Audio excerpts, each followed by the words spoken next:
Punjabi radio USA ਸੁਣ ਰਹੇ ਸਾਰੇ ਹੀ ਮਾਣਯੋਗ ਅਤੇ ਸਤਿਕਾਰਤ ਸਰੋਤਿਆਂ ਨੂੰ ਪੰਜਾਬੀ ਰੇਡੀਓ USA ਦੀ ਟੀਮ ਅਤੇ ਮੇਰੇ ਰਾਜਕੁਲਮੀਤ ਸਿੰਘ ਵੱਲੋਂ ਆਪ ਜੀ ਨੂੰ ਬਹੁਤ ਪਿਆਰ ਸਤਿਕਾਰ ਸੇ ਦੋਨੋਂ ਜੋੜ ਕੇ ਨਿੱਕੀ ਜਿਹੀ ਸਤਿ ਸ੍ਰੀ ਅਕਾਲ ਸਭ ਨੂੰ ਜੀਆਂ ਨੂੰ ਆਖਦੇ ਹਾਂ। ਸੋ ਤੇ ਪ੍ਰੋਗਰਾਮ ਖਬਰ ਤੇ ਨਜ਼ਰ ਦੇ ਵਿੱਚ ਆਪ ਸਭ ਦਾ ਨਿੱਘਾ ਸਵਾਗਤ ਕਰਦੇ ਹਾਂ। ਪ੍ਰੋਗਰਾਮ ਖਬਰ ਤੇ ਨਜ਼ਰ ਦੇ ਵਿੱਚ ਇਸ ਟਾਈਮ ਜੁੜ ਚੁੱਕੇ ਨੇ ਮੇਰੇ ਨਾਲ ਮਿੰਟੂ ਗੁਰੂਸਰੀਆ ਜੀ ਮਲੋਟ ਸਟੂਡੀਓਜ਼ ਤੋਂ। ਮਿੰਟੂ ਜੀ ਨਿੱਘੀ ਜੀ ਆਇਆਂ ਨੂੰ ਪਿਆਰ ਭਰੀ ਸਤਿ ਸ੍ਰੀ ਅਕਾਲ ਜੀ। ਸਾਡੇ ਅੱਜ ਦੇ ਪ੍ਰੋਗਰਾਮ ਖਬਰ ਤੇ ਨਜ਼ਰ ਉਸ ਨੂੰ ਸਪਾਂਸਰ ਕਰਦੇ ਨੇ ਖਾਲਸਾ ਇੰਸ਼ੋਰੈਂਸ ਏਜੰਸੀ ਵਾਲੇ, ਜਿਨ੍ਹਾਂ ਦੇ ਕੋਲੋਂ ਤੁਸੀਂ ਹਰ ਇੱਕ ਤਰੀਕੇ ਦੀ ਇੰਸ਼ੋਰੈਂਸ ਕਰਵਾ ਸਕਦੇ ਹੋ।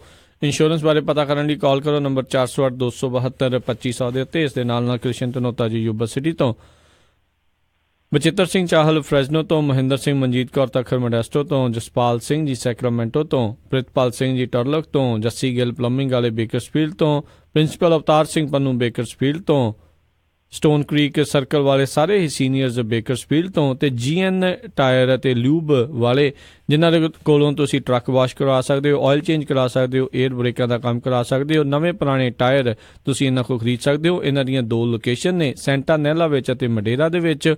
ਹੋਰ ਕਿਸੇ ਵੀ ਤਰੀਕੇ ਦੀ ਜਾਣਕਾਰੀ ਲਈ ਤੁਸੀਂ ਨਿੰਮਾ ਸਹੋਤਾ ਹੁਣਾਂ ਨੂੰ ਕਾਲ ਕਰ ਸਕਦੇ ਹੋ 209-277-1013 2092771013 ਦੇ ਉੱਤੇ। ਅਤੇ ਅਸੀਂ ਇਹਨਾਂ ਸਾਰਿਆਂ ਦਾ ਬਹੁਤ ਬਹੁਤ ਧੰਨਵਾਦ ਕਰਦੇ ਹਾਂ। ਜੇਕਰ ਤੁਸੀਂ ਜਾਂ ਕੋਈ ਹੋਰ ਕਾਰੋਬਾਰ ਵੀ ਇਸ ਪ੍ਰੋਗਰਾਮ ਨੂੰ ਸਪਾਂਸਰ ਕਰਨਾ ਚਾਹੁੰਦੇ ਹੋ, ਸੰਪਰਕ ਕਰ ਸਕਦੇ ਹੋ 408-722-7698 ਦੇ ਉੱਤੇ। ਮਿੰਟੂ ਜੀ, ਗੱਲਬਾਤ ਦਾ ਸਿਲਸਿਲਾ ਸ਼ੁਰੂ ਕਰਦੇ ਹਾਂ। ਸੰਸਦ ਵਿੱਚ 3 ਤਲਾਕ ਬਿੱਲ ਜਿਹੜਾ ਆ ਲੋਕ ਸਭਾ ਦੇ ਵਿੱਚ ਪਾਸ ਹੋਇਆ। ਦੇਖੋ, ਅੱਜ ਲੋਕ ਸਭਾ ਦੇ ਵਿੱਚ ਇੱਕ ਅੰਕੜਾ ਵੀ ਰੱਖਿਆ ਗਿਆ। ਪਹਿਲਾਂ ਜਦੋਂ ਇਹ ਬਿੱਲ ਪੇਸ਼ ਕੀਤਾ ਗਿਆ ਨਾ, ਉਸ ਤੋਂ ਪਹਿਲਾਂ ਜਿਹੜਾ ਅੰਕੜਾ ਰੱਖਿਆ ਗਿਆ ਉਹ ਬੜਾ ਦਿਲਚਸਪ ਵੀ। ਕਹਿੰਦੇ ਕਿ 303 ਤਲਾਕ ਦੇ ਮੁੱਦੇ ਇਸ ਸਾਲ ਦੇ ਵਿੱਚ ਸਾਹਮਣੇ ਆਏ ਆ, ਯਾਨੀ 300 ਤੋਂ ਉੱਤੇ। ਔਰ ਕਮਾਲ ਦੀ ਗੱਲ ਤੇ ਇਹ ਹੈ ਕਿ ਜਿਹੜਾ ਸੁਪਰੀਮ ਕੋਰਟ ਨੇ ਆਰਡਰ ਪਾਸ ਕੀਤਾ 3 ਤਲਾਕ ਪ੍ਰਥਾ ਦੇ ਵਿਰੁੱਧ, ਉਸ ਆਰਡਰ ਆਉਣ ਤੋਂ ਬਾਅਦ ਵੀ 100 ਮਾਮਲੇ ਆਏ ਆ। ਇਹ ਦੇਖ ਲਓ ਤੁਸੀਂ ਕਿ ਇਹ ਜਿਹੜੀ ਪ੍ਰਥਾ ਸੀ, ਵੈਸੇ ਇਹਨੂੰ ਕੁਪ੍ਰਥਾ ਹੀ ਕਹਿ ਸਕਦੇ ਹਾਂ, ਕਿ ਇਹ ਜਿਹੜੀ ਕੁਪ੍ਰਥਾ ਸੀਗੀ ਇਹ ਕਿਸ ਤਰੀਕੇ ਨਾਲ ਜ਼ਿੰਦਗੀਆਂ ਖਿਲਵਾੜ ਕਰਦੀ ਪਈ ਸੀ। ਹੁਣ ਇਸ ਮਸਲੇ ਤੇ ਸੁਪਰੀਮ ਕੋਰਟ ਨੇ ਹੁਕਮ ਦਿੱਤਾ ਸੀਗਾ ਕਿ ਤੁਸੀਂ ਕੋਈ ਕਾਨੂੰਨ ਬਣਾ ਦਿਓ ਜੀ, ਪਰ ਇਹਨਾਂ ਨੇ ਜਿਹੜਾ ਕਾਨੂੰਨ ਬਣਾਇਆ ਅੱਜ, ਜੇ ਉਹਨੂੰ ਦੇਖੀਏ, ਵੈਸੇ ਤੇ ਆਪਾਂ ਇਹਦੇ ਤੇ ਚਰਚਾ ਕੀਤੀ ਆ ਬੀਤੇ ਕੁਛ ਪ੍ਰੋਗਰਾਮਾਂ 'ਚ, ਪਰ ਫਿਰ ਵੀ ਜੇ ਦੇਖੀਏ ਮੋਟੇ ਤੌਰ ਤੇ ਇਹਨਾਂ ਨੇ ਜਿਹੜਾ ਹੁਣ ਬਿੱਲ ਪਾਸ ਕੀਤਾ ਅੱਜ ਲੋਕ ਸਭਾ 'ਚ, ਉਹਦੇ 'ਚ ਜੋ ਇਹਨਾਂ ਨੇ ਮਸੌਦਾ ਲਿਆਂਦਾ, ਉਸ ਮਸੌਦੇ ਦੇ ਵਿੱਚ ਪ੍ਰਬੰਧ ਇਹ ਆ ਕਿ 3 ਤਲਾਕ ਦੇ ਮਾਮਲੇ 'ਚ 3 ਸਾਲ ਤੱਕ ਦੀ ਕੈਦ ਹੋ ਸਕਦੀ ਆ। ਮਤਲਬ ਕਿ ਇਹਨੂੰ ਕ੍ਰਿਮੀਨਲ ਕੇਸ ਦੇ ਵਿੱਚ ਲੈ ਆਉਂਦਾ। ਹਾਲਾਂਕਿ ਇਸ ਗੱਲ ਤੇ ਕਿੰਤੂ ਪਰੰਤੂ ਅੱਜ ਵੀ ਹੋਇਆ, ਪਹਿਲਾਂ ਵੀ ਹੁੰਦਾ ਆ ਕਿ ਜਦੋਂ ਤੁਹਾਡੇ ਕੋਲ ਇੱਥੇ ਘਰੇਲੂ ਹਿੰਸਾ ਵਿਰੁੱਧ ਕਾਨੂੰਨ ਆ, ਦਾਜ ਵਿਰੋਧੀ ਕਾਨੂੰਨ ਆ, ਤਾਂ ਇਸ ਕਾਨੂੰਨ ਨੂੰ ਕ੍ਰਿਮੀਨਲ ਦੇ ਕਾਨੂੰਨ ਦੇ ਤੌਰ ਤੇ ਲਿਆਉਣ ਦਾ ਕੀ ਤੁਕ ਬਣਦਾ। ਔਰ ਇਹੀ ਓਵੈਸੀ ਨੇ ਅੱਜ ਉੱਥੇ ਜਿਹੜੇ ਮੈਂਬਰ ਪਾਰਲੀਮੈਂਟ ਆ ਓਵੈਸੀ, ਅਸਦੁੱਦੀਨ ਓਵੈਸੀ, ਉਹਨੇ ਵੀ ਇਸੇ ਗੱਲ ਨੂੰ ਕੋਟ ਕੀਤਾ। ਖੈਰ, ਦੂਜੀ ਚੀਜ਼ ਜਿਹੜੀ ਆ ਉਹ ਇਹਦੇ 'ਚ ਇਹ ਆ ਕਿ ਨਾਨ ਅਵੇਲੇਬਲ ਔਫੈਂਸ ਹੋਵੇਗਾ, ਯਾਨੀ ਗੈਰ ਜ਼ਮਾਨਤੀ ਕੇਸ ਹੋਏਗਾ ਜਿਸ ਕਿਸੇ ਤੇ ਵੀ ਇਹ ਨਾਮਜ਼ਦ ਹੁੰਦਾ ਜੀ। ਹੁਣ ਇਸ ਤੋਂ ਅਗਲੀ ਗੱਲ ਇਹ ਆ ਕਿ ਲੋਕ ਸਭਾ 'ਚ ਅੱਜ ਬਿੱਲ ਪਾਸ ਹੋ ਗਿਆ। ਹਾਲਾਂਕਿ ਕੁਛ ਇਤਰਾਜ਼ ਆਏ ਸਨ, ਕੁਛ ਸੋਧਾਂ ਗਈਆਂ, ਪਰ ਵੋਟਿੰਗ ਦੇ ਵਿੱਚ ਸਾਰੀਆਂ ਸੋਧਾਂ ਜਿਹੜੀਆਂ ਸੀ ਉਹ ਮਾਤ ਖਾ ਗਈਆਂ। ਓਵੈਸੀ ਨੇ ਵੀ ਸੋਧਾਂ ਦੀ ਅਪੀਲ ਕੀਤੀ ਸੀਗੀ, ਪਰ ਵੋਟਿੰਗ ਮੰਗੀ ਉਹਨੇ, ਉਹਦੀ ਜਿਹੜੀ ਵੋਟਿੰਗ ਹੋਈ ਉਹ ਬੁਰੀ ਤਰ੍ਹਾਂ ਮਾਤ ਖਾ ਗਈ। ਮਤਲਬ ਕਿ ਬਿਨਾਂ ਸੋਧਾਂ ਤੋਂ ਉੱਥੇ ਇਹ ਬਿੱਲ ਪਾਸ ਹੋ ਗਿਆ। ਹਾਂ, ਕਾਂਗਰਸ ਨੇ ਸੁਝਾਅ ਜ਼ਰੂਰ ਦਿੱਤਾ। ਕਾਂਗਰਸ ਇਸ ਮੁੱਦੇ ਤੇ ਵਿਰੋਧ ਨਹੀਂ ਕਰ ਸਕੀ, ਕਿਉਂਕਿ ਕਾਂਗਰਸ ਤੁਹਾਨੂੰ ਪਤਾ ਹੀ ਅੱਜ ਕੱਲ੍ਹ ਜਿਸ ਤਰ੍ਹਾਂ ਦੀ ਰਾਜਨੀਤੀ ਕਰਦੀ ਨਜ਼ਰ ਆਉਂਦੀ ਹੈ, ਉਹ ਇਹਨਾਂ ਦਾ ਵਿਰੋਧੀ ਦਲ ਹੋਣ ਦੀ ਥਾਂ ਤੇ ਬਹੁਤਾ ਜ਼ਿਆਦਾ ਇਹ ਅਹਿਸਾਸ ਕਰਾ ਰਹੀ ਹੈ ਅੱਜ ਕੱਲ੍ਹ ਕਾਂਗਰਸ ਕਿ ਅਸੀਂ ਇਹਨਾਂ ਦਾ ਹਿੰਦੂਤਵ ਦੇ ਮਾਮਲੇ 'ਚ ਬਦਲ ਵੀ ਹੋ ਸਕਦੇ ਹਾਂ। ਇਹ ਬੋਲੇ ਨਹੀਂ ਉੱਥੇ ਬਹੁਤਾ। ਦੂਜੇ ਪਾਸੇ ਕੁਛ ਦਲ ਇਹੋ ਜਿਹੇ ਸੀਗੇ ਜਿਨ੍ਹਾਂ ਨੇ ਵਿਰੋਧ ਕੀਤਾ। ਲਾਲੂ ਪ੍ਰਸਾਦ ਯਾਦਵ ਦੀ ਜਿਹੜੀ ਟੀਮ ਆ ਉਹ ਵੀ ਇਸ ਮਾਮਲੇ ਤੇ ਅੜੀ ਸੀਗੀ ਕਿ ਇਹਨੂੰ ਸੰਸਦ ਦੀ ਸਟੈਂਡਿੰਗ ਕਮੇਟੀ ਕੋਲ ਭੇਜਣਾ ਚਾਹੀਦਾ। ਹਾਂ, ਹੁਣ ਕਾਂਗਰਸ ਨੇ ਵੀ ਕਹਿਤਾ ਕਿ ਠੀਕ ਹੈ ਜੀ, ਸਭ ਕੁਛ ਓਕੇ ਆ, ਪਰ ਜਿਹੜੀ ਸੰਸਦ ਕਮੇਟੀ ਆ ਇਹ ਮਾਮਲਾ ਉਹਦੇ ਕੋਲ ਜਾਣਾ ਚਾਹੀਦਾ। ਯਾਨੀ ਕੁੱਲ ਮਿਲਾ ਕੇ ਦੇਖ ਸਕਦੇ ਹਾਂ ਕਿ ਲੋਕ ਸਭਾ 'ਚ ਇਹਨਾਂ ਦੀ ਮੈਜੋਰਟੀ ਹੈ, ਬਿੱਲ ਪਾਸ ਹੋ ਜਾਣਾ ਸੀ। ਰਾਜ ਸਭਾ ਦੇ ਵਿੱਚ ਵੀ ਮੈਨੂੰ ਉਮੀਦ ਹੈ ਹੋ ਜਾਣਾ, ਫਿਰ ਰਾਸ਼ਟਰਪਤੀ ਤੋਂ ਮੋਹਰ ਲੱਗ ਜਾਣੀ ਔਰ ਉਸ ਤੋਂ ਬਾਅਦ ਬਣ ਜਾਣਾ ਕਾਨੂੰਨ। ਸੋ ਇਸ ਕਾਨੂੰਨ ਦੇ ਬਣ ਜਾਣ ਤੋਂ ਬਾਅਦ ਫਿਰ ਉਹ ਇਹ ਬਣੇਗੀ ਕਿ ਕਿਸੇ ਨੂੰ ਮਾਂ ਦਾਦੀ, ਕਿਸੇ ਨੂੰ ਮਾਂ ਸਵਾਦੀ, ਕਿਸੇ ਲਈ ਉਹ ਭਲੇ ਦਾ ਕੰਮ ਵੀ ਕਰ ਸਕਦਾ, ਕਿਸੇ ਲਈ ਉਹ ਪਰੇਸ਼ਾਨੀ ਦਾ ਸਬੱਬ ਵੀ ਬਣ ਸਕਦਾ। ਹਾਲਾਂਕਿ ਕਈ ਨੁਕਤੇ ਆ ਜਿਨ੍ਹਾਂ ਤੇ ਚਰਚਾ ਕੀਤੀ ਜਾ ਸਕਦੀ ਹੈ ਕਿ ਮਸਲਨ ਜੇ ਕੋਈ ਇਸ ਤਰ੍ਹਾਂ ਦਾ ਕੇਸ ਆਉਂਦਾ ਤੇ ਉਹਦੇ 'ਚ ਸ਼ੌਹਰ ਨੂੰ ਜੇਲ੍ਹ ਦੇ ਵਿੱਚ ਡੱਕ ਦਿੱਤਾ ਜਾਂਦਾ ਤਾਂ ਉਸ ਸੂਰਤ ਦੇ ਵਿੱਚ ਜਿਹੜਾ ਖਰਚਾ ਜਾਣਾ, ਬੀਵੀ ਨੂੰ ਖਰਚਾ ਜਾਣਾ ਜਾਂ ਬੱਚੇ ਦਾ ਪਾਲਣ ਪੋਸ਼ਣ ਵਾਸਤੇ ਖਰਚਾ ਜਾਣਾ, ਉਹ ਕੌਣ ਦੇਊਗਾ? ਤਾਂ ਕੁਛ ਚੀਜ਼ਾਂ ਇਹੋ ਜਿਹੀਆਂ ਜਿਨ੍ਹਾਂ ਤੇ ਹਾਲੇ ਚਰਚਾ ਦੱਬ ਕੇ ਹੋਊਗੀ, ਚਰਚਾ ਰੱਜ ਕੇ ਹੋਊਗੀ। ਬਹਰਹਾਲ ਲੋਕ ਸਭਾ 'ਚ ਬਿੱਲ ਪਾਸ ਹੋ ਗਿਆ ਔਰ ਮੁਸਲਿਮ ਭਾਈਚਾਰੇ ਦੀਆਂ ਔਰਤਾਂ ਵੀ ਇਸ ਬਿੱਲ ਦੇ ਪਾਸ ਹੋਣ ਦਾ ਸਵਾਗਤ ਕਰਦੀਆਂ ਪਈਆਂ। ਜੀ ਜੀ ਜੀ। ਅਗਲੀ ਜਿਹੜੀ ਆਪਾਂ ਗੱਲ ਕਰਦੇ ਹਾਂ, ਮਾਊਂਟ ਐਵਰੈਸਟ ਦੀ ਉਚਾਈ ਸਾਂਝੇ ਤੌਰ ਤੇ ਮਾਪਣ ਦੀ ਭਾਰਤ ਜਿਹੜੀ ਪੇਸ਼ਕਸ਼ ਆ ਨੇਪਾਲ ਨੇ ਰੱਦ ਕਰ ਦਿੱਤੀ ਹੈ।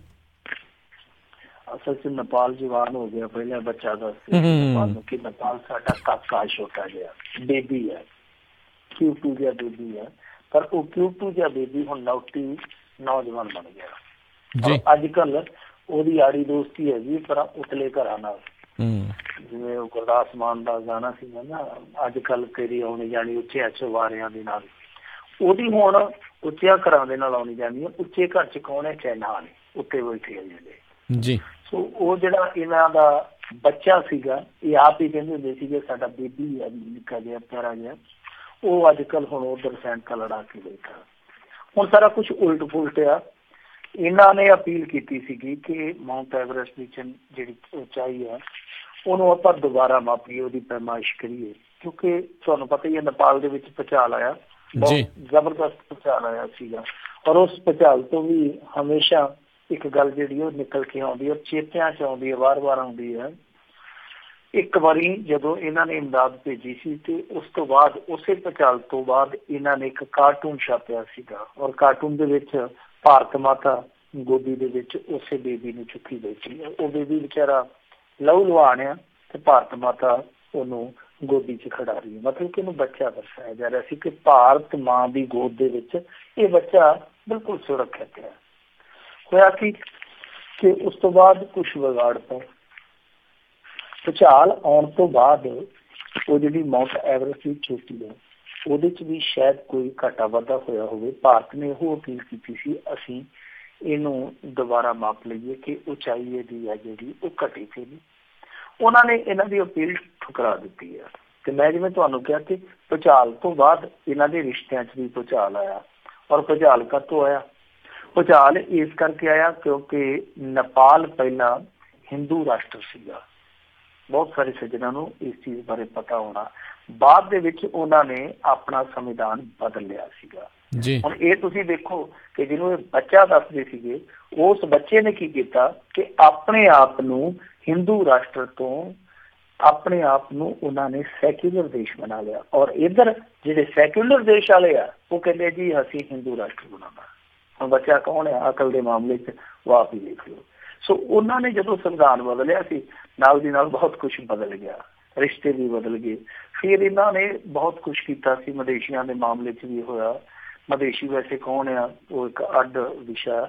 ਉਹ ਮੰਨਿਆ ਜਾਂਦਾ ਕਿ ਇੱਧਰਲੇ ਲੋਕ ਹੀ ਸੀਗੇ ਜਿਹੜੇ ਉਹ ਦੇਸ਼ ਵੰਡੇ ਜਾਣ ਤੋਂ ਬਾਅਦ, ਕਿਉਂਕਿ ਜਦੋਂ ਅੰਗਰੇਜ਼ ਆਏ ਆ ਤਾਂ ਨੇਪਾਲ, ਅਵਧ, ਇਹਨਾਂ ਸਾਰੀਆਂ ਚੀਜ਼ਾਂ ਦਾ ਰੌਲਾ ਰਿਹਾ, ਇਹਨਾਂ ਖਿੱਤਿਆਂ ਦਾ ਰੌਲਾ ਰਿਹਾ। ਔਰ ਸੰਧੀ ਦੇ ਮੁਤਾਬਕ ਇਹ ਟੁਕੜੇ ਕਦੀ ਉੱਧਰ ਗਏ ਕਦੀ ਉੱਧਰ ਗਏ। ਤਾਂ ਜਿਹੜੇ ਵਿਚਾਲੇ ਵੱਸ ਗਏ ਉਹਨਾਂ ਨੂੰ ਮਦੇਸ਼ੀ ਕਹਿੰਦੇ ਆ।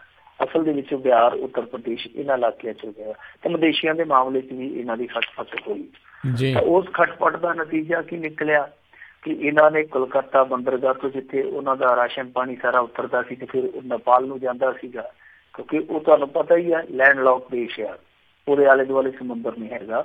ਉਹ ਕੋਲਕਾਤਾ ਬੰਦਰਗਾਹਾਂ ਨੂੰ ਹੀ ਵਰਤਦੇ ਸੀਗੇ ਤਾਂ ਇਹਨਾਂ ਨੇ ਬੰਦ ਕਰ ਦਿੱਤਾ ਉਹਨਾਂ ਦਾ ਰਾਸ਼ਨ ਪਾਣੀ। ਹੋਇਆ ਕਿ ਘਰਾਂ ਦਾ ਫਰਨੀਚਰ ਤੱਕ ਬਾਲ ਕੇ ਉਹਨਾਂ ਨੂੰ ਟਾਈਮ ਪਾਸ ਕਰਨਾ ਪਿਆ। ਅਖੀਰ ਫਿਰ ਉਸ ਔਖੇ ਦੌਰ ਦੇ ਵਿੱਚ ਚਾਈਨਾ ਬੋੜ ਪਿਆ। ਚਾਈਨਾ ਨੇ ਉਹਨਾਂ ਦੇ ਨਾਲ ਮੋਹ ਮੁਹੱਬਤ ਵਧਾ ਲਈ। ਸਿੱਟਾ ਇਹ ਨਿਕਲਿਆ ਕਿ ਤਿੱਬਤ ਤੋਂ ਲੈ ਕੇ ਕਾਠਮੰਡੂ ਤੱਕ ਉਹਨਾਂ ਨੇ ਉੱਤੇ ਸੜਕ ਬਣਵਾ ਦਿੱਤੀ ਕਿ ਤੁਸੀਂ ਸਾਡਾ ਸਮੁੰਦਰੀ ਰਸਤਾ ਵਰਤ ਲਓ। ਹੁਣ ਇਹਨਾਂ ਚੀਜ਼ਾਂ ਦਾ ਜਿਹੜਾ ਸਾਰੰਸ਼ ਇਹੋ ਆ ਕਿ ਰੌਲਾ ਇਸ ਸਮੇਂ ਇੰਡੀਅਨ ਓਸ਼ਨ ਦਾ। ਇੰਡੀਅਨ ਓਸ਼ਨ ਦੇ ਗਲਬੇ ਨੂੰ ਲੈ ਕੇ ਇੱਕ ਲੜਾਈ ਚੱਲਦੀ ਪਈ ਆ।